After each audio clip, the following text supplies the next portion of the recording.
It was yesterday, I remember, there was a law like that. I didn't even know such law exists. Talk to me. What do you feel? What do you feel? There actually is a law like that. I think, it's been crazy because of the fact that after the whole drama and the whole euphoria that went about the whole thing yesterday, Yes. 2 videos came out yesterday night, actually on X. Wow. Video number 1, Alexander Mitrovic's penalty against Newcastle United. I think that was the last season before he left Fulham. He took the penalty. Yeah.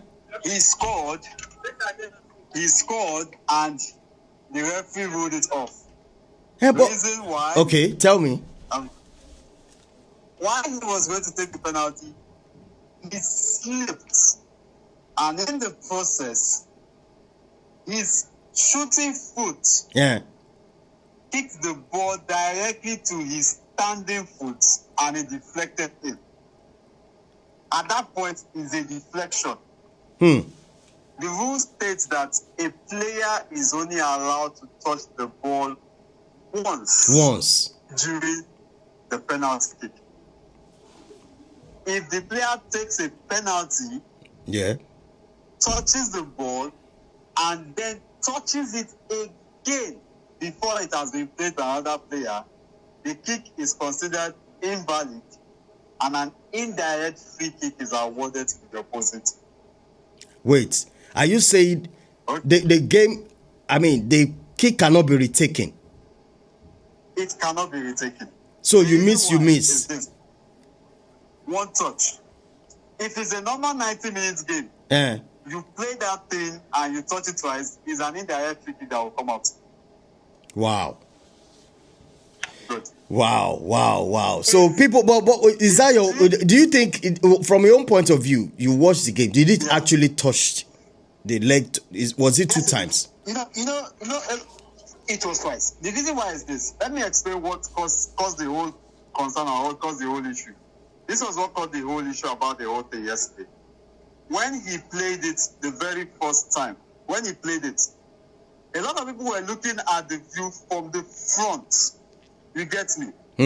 However, I saw a view this evening, and it was from the back.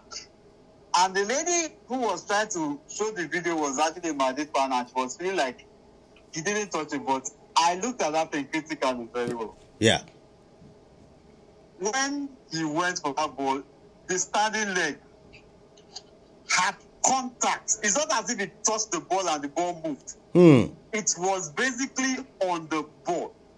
There was contact on that ball. If you observed it, you will notice there was a slight adjustment of the ball before his leg touched.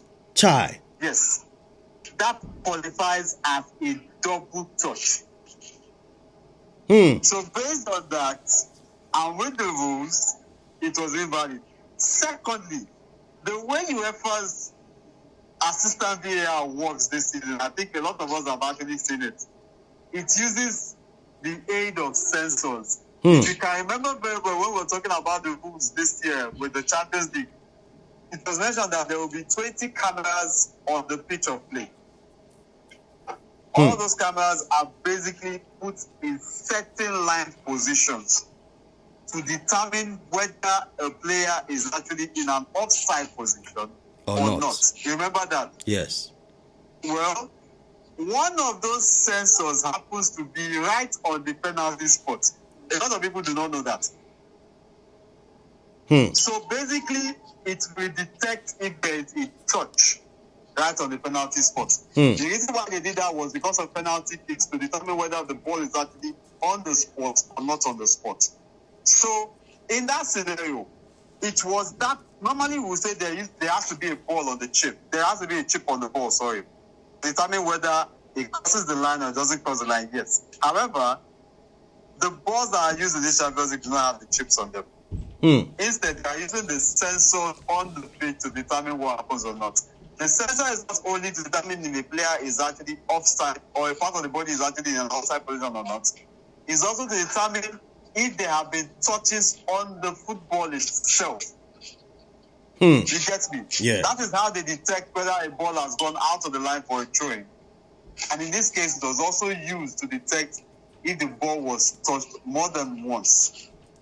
And he got that confirmation that there was a slight contact on the ball before the spot kick was taken. Based on that, considering the fact that it was actually from the same player, it was considered a double touch rule, and thereby the penalty was actually allowed. All right, massive one. I hope that clears everybody. Wow, okay. Every doubt. So, all right, Jeffers, on to the next one. We're actually coming back to do the preview of this, the next game. What do you think about this game, Real Madrid versus Arsenal? Being considering you're an Arsenal fan, how are you feeling to face? Is that the end? No, it's not the end. You see, the thing is this: I like to coin the words on Thierry Henry used yesterday. What did you say? Let's be honest with ourselves. It is the truth for any team that plays in the Champions League. If you know you do not have what it takes to actually go out against Real Madrid, play them. You should not even bother to be in the Champions League. It's as simple as as simple as that. It is as simple as that. At this point, I think it is a time whereby this is, for me, I would say this is Mikel Arteta's biggest game ever. If he wants to prove to me that he is capable of actually handling a top side like Arsenal, it is this game. He has to get a result in this game. Because if he cannot do it, he's simply going to prove to me that he's a manager who has what it takes, but is actually scared to actually handle the big boys. We have seen him struggle against a side like Inter Milan. We have seen him struggle against a side like Atletico Madrid. We have seen him struggle against a side like AC Milan. I'm talking about European competitions here. We have seen him struggle against a side like Bayern Munich. In fact, he's done it more than once. These are big sides. If you cannot get results against big sides, there's no necessity. We need to your CV. All right, Jeffers, thank you so much. I got to end it here. Thank